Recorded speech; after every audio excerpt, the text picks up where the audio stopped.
Had if the oldest fairy tale ever told wasn't about a prince or a princess, but about a blacksmith who tricked the devil himself?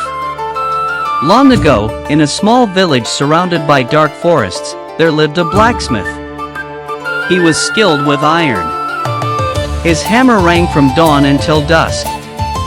Yet despite all his hard work, he remained poor. Every day he watched merchants grow rich while he struggled to buy food.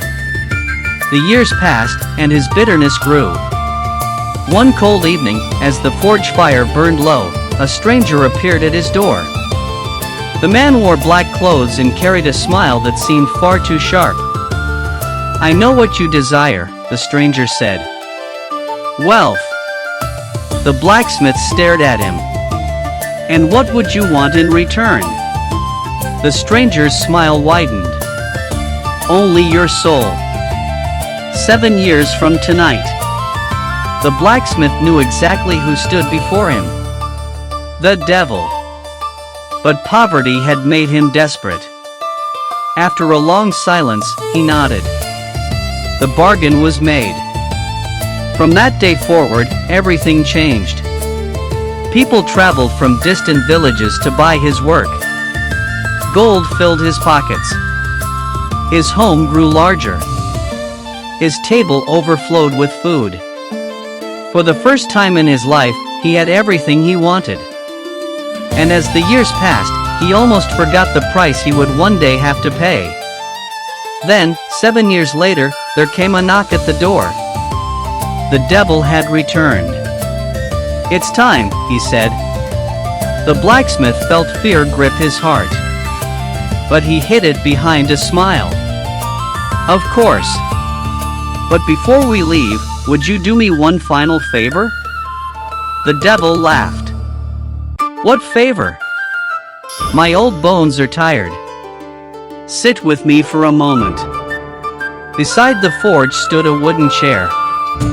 The devil dropped into it without a thought. Instantly, he realized something was wrong. He tried to stand. He couldn't. The chair was enchanted. The blacksmith burst into laughter. The devil pulled and struggled. Nothing worked. Hours passed. Then days.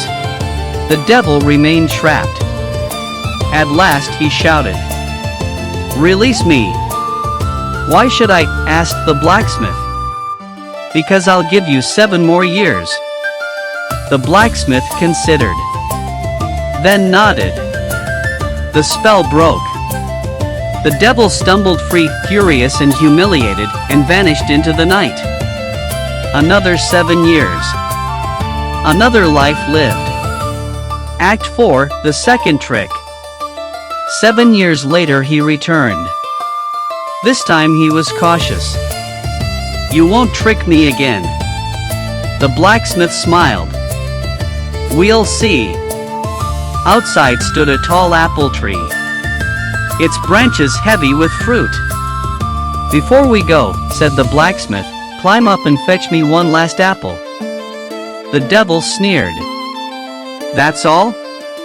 He leaped into the tree and reached for an apple.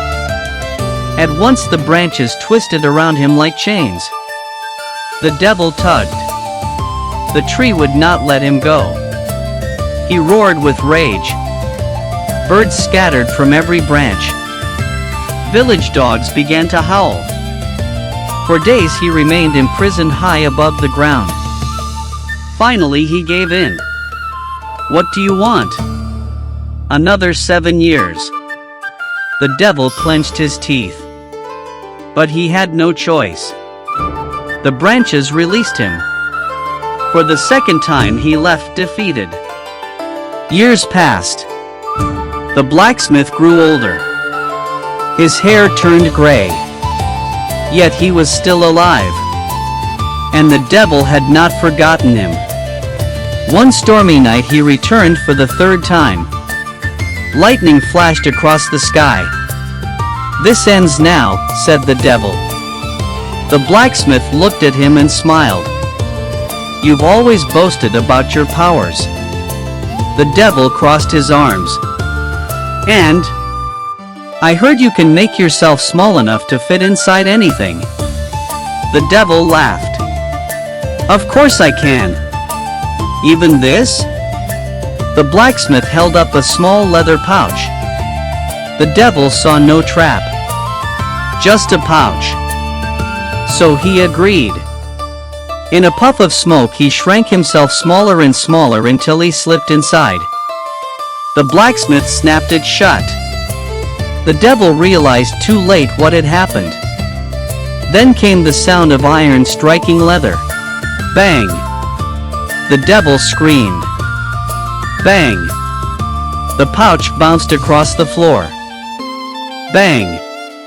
Again and again the hammer fell. Stop! Stop! The blacksmith kept swinging. Finally the devil cried out. Enough! What do you want? The blacksmith lowered his hammer. I want you to leave me alone. Forever. A long silence. Then the devil agreed. The pouch opened. A bruised and furious devil burst into the air and disappeared into the darkness, never to return.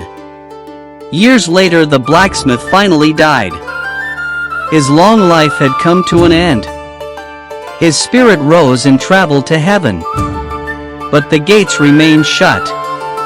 The bargain he had once made could not be forgotten. Rejected, he turned away. There was only one place left to go. Hell. But when the devil saw the blacksmith approaching, he remembered everything. The enchanted chair. The apple tree. The hammer. The devil's face went pale. Without a word he slammed the gates of hell shut.